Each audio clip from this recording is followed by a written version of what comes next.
Hi, good afternoon, everyone. Thank you, Business World, Sustain Lab Paris, for inviting Recykal. I'm going to talk on enabling circular economy through digital solutions. Today, India is hosting G20 presidency. There is Digital India Mission, Swachh Bharat Mission, and Lifestyle for Environment announcement. I think there can be no better time to transition from linear to circular. There cannot be a better time to make commitments and be more responsible. Circular economy, it's quite confusing. Today, still not well understood. I would like to just make a mention on this. So what exactly is circular economy? It's a system that is restorative or regenerative by design. It actually eliminates the complete concept of end of life. Just like the nature says, energy cannot be created or destroyed, it only gets transformed. So similarly, that's the fundamental meaning of circular economy. And the way to achieve this is to redesign the consumption and manufacturing systems altogether to create a regenerative ecosystem. It's very tough. We have heard panelists since yesterday talking about this. It's not simple because we are now between economy and sustainability, and this has to go hand in hand. So things makes, it is a little tough, but it's not impossible. Small changes are required. The four fundamental principles of circular economy, I would say, is use clean, use less, use longer, and use again. And individually, these are for certain stakeholders in the entire ecosystem. When we talk about recycling, when is done for clean material makes more sense when it is done of a contaminated material, mixed dirty material. Use less, I think manufacturing units, everybody can incorporate this particular principle. Use longer, again a conflict between sales and making things sustainable, but yes, that has to be the way of life. And use again in the same lines. So what are we trying to march towards? We are all trying to claim green future, and green future can be attained through digital solutions. We had Mr. Venkat Garimal yesterday talking about the climate change, and he mentioned in detail about the different details around the first point, which you can see around the global issues, which is limiting global warming to 1.5 degrees Celsius. It is like when we were in school, you score 40 and you pass. Otherwise you fail if you do not score that marks. So, but then it was a situation when if I'm failing, I fail alone. But today, if we cross this threshold, we take the whole human race to fail. It's about sustainability. How do we maintain this? Of course, there is one thing which I've mentioned here on the slide, you can see, which yesterday, a lot of panelists have spoken about, digitizing supply chain. It can lead to 15% reduction in greenhouse emission by 2030. So certainly what is in our control is we can delay this process and then plan for reducing it further. Second, of course, we all are aware, the human race, we are growing rapidly, and thus the consumption, and thus the waste output as well. So ocean-bound plastic is becoming a big problem, not just ocean-bound, I would say, across, and we know that over 8 million metric tons of plastic has entered ocean almost every year. It's still continuing. So we also understand that parallelly there are new technologies which are coming up to restore, to collect this material from the ocean, to recycle this. Tech interventions can enhance the current 30% recycling rate. So this is critical. We need to understand how, of course, through the C's which Minya was mentioning, collaboration is one of the very, very important aspect of this. Carbon emissions. India alone emits 3 gigatons carbon dioxide equivalent annually. That's almost 7% of the global emission. So talking about economics, there is a good news inside this. If we adopt circular economy, there is, of course, value in the resources, and which is estimated to be around $624 billion by 2050. So there is no accurate number yet, but this is all depending on how we action, what are the steps that we are taking, what we do. Tech disruption. So I just mentioned that this is important. We have changed our language. No more we say, give me money, we say transfer money, GPay karo. Food order is an old way of saying is Swiggy karo, things, etc. So there is a tech disruption in our language. It's everywhere there. And I have put up this picture here because I was quite amused when I saw the donations being asked, with a QR code on a cow and also on the drum around my house. So this is happening. It's becoming a way of life. So sustainability cannot be an exception. It connects, it stimulates, and it gives innovation. So it's critical. That's how we can achieve circularity. And the 3 steps to circularity is take action on controllables, encourage and inspire behavior change, track and ensure traceable impact. So I would go one by one on this. Take action on controllables. Every individual, every entity, every stakeholder has got certain things under their control. When we talk about the regulators, policymakers, they came up with EPR, extended producer responsibility for plastic, e-waste, now extending to tire, battery waste, and also probably to oil, used oil, etc. So what's in the control we bring through policies, there is a need to collaborate, come together and make that happen. As brand owners, since yesterday we have heard a lot of them talk about their net zero goals, quite fascinating and interesting. So that's going beyond compliance. A step that an organization is intending to take, getting plastic neutral, getting carbon neutral, estimating their footprints. How is that possible? That's possible through technology. So having the right data in place, that's where we built circularity platform at Recykal. And we are supporting many organizations to calculate their footprint and then march towards their net zero goals. Of course, as an individuals and as an entity level, we have our control on selecting what kind of process we want to have. Sustainable processes, sustainable production process, or waste management. Second very important step towards circularity is to encourage and inspire behavior change. We just heard Meena talk about, having this subject built in education across. So school students, everyone needs to be taught about this. I think the screen went off. So behavior change for waste reduction and for resource conservation, for reduced littering, for mitigating change, and for promoting circular economy is imperative. There is no option. Individually, no stakeholder, the policymakers or regulators cannot achieve this. Each one of us have to contribute, and that is what I would like to talk about right now. One example which we at Recykal have implemented at Kedarnath, we believe that there is a process of deposit refund system which engages every citizen. I think it's not a new concept. We all have experienced this when we were kids, or even today when we rent out things for functions, etc. There is a component of deposit, and when you return the product or when you consume the product and return the packaging, you get your deposit back. So we launched this in Kedarnath, for which we got the National Award from Madam President this January 23. Thank you so much.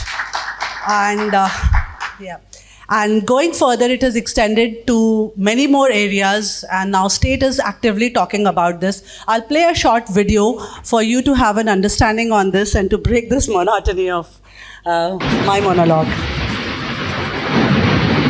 बिना थमे बहती नदियां और बर्फ से ढके चांदी जैसे चमकते पहाड़, यही केदारनाथ धाम में बसे हैं महादेव। दिव्यता से भरे इस धाम की सुंदरता और नदियों की अविरलता बनी रहे, इसके लिए रुद्रप्रयाग जिला प्रशासन की कोशिशें कभी नहीं रुकती, जिसमें सबसे सफल प्रयास रहा यात्रा रूट को प्लास्टिक कचरे से मुक्त करने के एक अनूठे क्यूआर कोड अभियान का, जिसमें यात्रा से लौटते वक्त क्यूआर कोड लगे हर खाली प्लास्टिक के पानी के बोतल को वापस करने पर 10 रुपए लौटाए जाने लगे। आज इस अभियान की पूरे देश में चर्चा है। इस अभियान को देश भर से आने वाले लोगों का साथ मिला और हजारों टन प्लास्टिक कचरे के बोझ से केदारनाथ मुक्त हुआ। और अब एक और नई पहल। अगर साल 2023 में आप केदारनाथ जी की यात्रा प्लान कर रहे हैं तो घर से निकलते वक्त अपनी कार में एक डस्टबिन रखना मत भूलिएगा। उत्तराखंड हाईकोर्ट ने अपने एक आदेश में साफ कहा है कि राज्य में प्रवेश करने वाला कोई भी वाहन, चाहे वो प्राइवेट हो या फिर कमर्शियल, उसमें एक डस्टबिन रखना अनिवार्य होगा, ताकि सफर के दौरान जमा हुआ प्लास्टिक या कोई भी वेस्ट आप रास्ते, पहाड़ या नदियों में न फेंकें। आइए लिखें स्वच्छता के सफलता का इतिहास। जिला प्रशासन रुद्रप्रयाग को मिले हर हाथ का साथ। Thank you. So this actually is in our control, not to litter. Thank you so much. And this is something which can enable us to collect clean material. Trust me, the kind of material that we got from this process of deposit refund system is million times cleaner than the material which is collected from the ground, because the moment it falls inside the dustbin or goes on the ground, it gets contaminated badly. So after this, I would like to speak about the third principle on circular economy, how this can be actually achieved. So tracking and ensuring traceable impact. We have to have data in place. There was even Minya just now spoke about data, self-learning. How is this possible? Today, things are changing every day, and we need to understand and collaborate. The entire ecosystem is fragmented in India, and we know that especially in the waste sector, this area is predominantly managed by informal sector. We need to upgrade them. We cannot continue to manage the waste the way we have been doing till date, because this is resulting in loss of lot of resources and of course damage to the land as well as the ocean, water bodies, etc. So we need to bring them up in association with them, enabling them through technology, having right data points at every level. And that's when we can actually progress towards resource efficiency and for managing the waste in a right manner, and completely enable circular economy through systematic recycling. So I would like to, I think I have one more video to play. Yeah. Could you just play that again? So this video will actually show you that how Smart Scan, which was introduced by Recykal,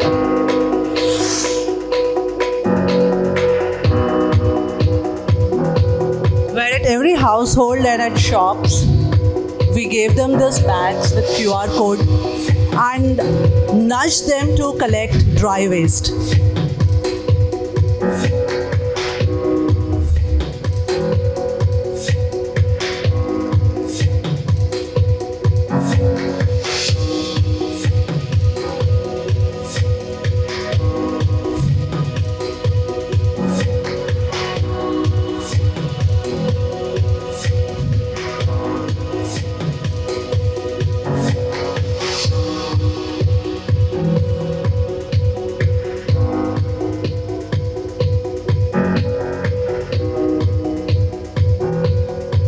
So this Smart Scan actually traced every bag to the waste generator, the individual households. Again, this was a step towards, nudging them for behavior change. Today, the problem is that at source, we don't segregate. And that's when, the whole problem begins. It comes contaminated, and then we start the process of segregation, washing. So again, there are resources involved. Water is wasted. So there are a lot of things, as we have been talking since yesterday, on systematic design change. The way we manage, the way we consume, and what we do after consumption is very, very critical. So all this embarks on our endeavor to achieve circular economy. You can move to the next slide. Oh yeah. So with this, I would like to take you through about our company Recykal, a little bit about it. So we are a clean tech startup headquartered in Hyderabad. a 7-year-old company, and today we are almost 400 plus team across the country. We are sticking our operations to India because there's a lot to do in our country. We have not even, I would say, forget about scratching the surface, we haven't even touched the surface. So with 210 brands plus, I mean almost close to 300 brands where we are associated with them as sustainability partner. We are working with several recyclers across categories, more than 300 in number, and several aggregators, kabadiwalas, more than 3,000 as you can see here. This is the area where we need to focus, how we can incorporate them. Collaboration not at higher level, but also involving the informal sector, upgrading them to next level, bringing the social inclusion factor, training them and making them aware of the benefits of moving into a formal ecosystem. That's where we can actually create disruption for better, because we cannot fight with the old problems, with old techniques. We need to innovate and have new techniques, new solutions. And what we cannot measure, we cannot manage. So data is super critical there. Our software solutions are helping large enterprises to enable their sustainability goals through sustainability literacy solutions, plastic neutrality solutions, industrial waste management within their factory premises, and also ESG life cycle applications. Reporting has become imperative, but how do you get into the reports and then the right kind of reports? The precise reports which helps you to see through and then take informed decisions. So these are the aspects where Recykal is continually working, engaging, and I have the slide where I would like to speak about the two prominent verticals of Recykal. So there is a marketplace, as you can see on my left, and then there is a sustainability solution. So today, to produce the right kind of output, there has to be clean, homogeneous input. We had one of the panelists from Grazim Surya Prakash ji, he was talking about having uniform fiber fabric for the apparels to be recycled. I think the story goes everywhere. The more the fashion marketing project, our demands, consumptions have actually gone to that level where it has become difficult for us to recycle because there's so many mixtures of everything. So in the process of differentiation and getting more enhanced products, we have been mixing various materials. So this has become a problem. Today, even the recyclers, when they get the material, they are never sure what they're going to receive today. What they've received today, is it going to be same what they're going to get tomorrow? So, because the material is coming from where? It's coming out of this hotel, out of my house, out of from the roadsides, from the dump yards, everywhere. So it can never be homogeneous. The quality parameter is very critical, and that's what we understood while we worked with the recyclers. That was a very, very important problem statement. And then we had to educate the other side, the sellers who are actually collecting this material. Can they put in little extra effort? Yes, EPR enabled this to some extent, I would say, but not across. So how can the seller collect the material and segregate or keep it in a manner which is matching the quality demand of the buyer? So that's very, very critical. So there are three factors to the marketplace, which is uniform, profitability, efficiency, and convenience. A recycler cannot depend on plethora or thousands of kabadiwalas to get the material. So there has to be a formal system. So that's what we built. And today we are transacting with more than 300 recyclers, and across the other side there are more sellers. But we have been able to manage more than 5 lakh metric tons, and we aspire to double this number this year. There is the things that we touched upon was definitely quality. The price engine made it very, transparent for both the parties to see through. And this has been across categories beyond plastic. We've got into paper, into metals, and also into e-waste. And on the other side, with the brand owners, with the producers, we have moved into the sustainability solutions, working on behavior change, as you just saw, one of the examples where we also work with the governments on behavior change, traceable impact, and net zero goals. So we have several solutions which is linked to it, as you can see on the periphery of the last circle. There's DRS, there is Smart Scan, awareness. On ESG, we have got the tools which are built, which helps you to report those. Smart Center is for the material recovery facilities which are owned by the municipal corporations, which are nothing but actually dump yards in the country. Very sad to say, there are hardly any which have got the right kind of machines which are doing the work in its true spirit. And there also they are facing a lot of challenge. So we are digitizing these smart centers. The input and output is totally being tracked, and every aspect is digitized right from their attendance. And then the commissioner sitting in his office has a dashboard to understand what's happening. So what's actually converting, here we are making it into self-sustainable model. The material is being purchased from this point, from the material recovery facility by the recyclers directly. Again, as you can see, a lot of middlemen are removed from the process, so they get right value, and the recyclers or the buyers have a place where they can actually buy material in a formalized manner and can be assured of the quantity. So these are some of the things that we have worked on across brands, and as we have been talking since yesterday, the journey, the road ahead to the promised land is really long. It's challenging and it's quite uncertain also. We are going to change our ways, our methods, but at Recykal we are conjuring technologies to meet that promise for a better waste management tomorrow. Thank you so much.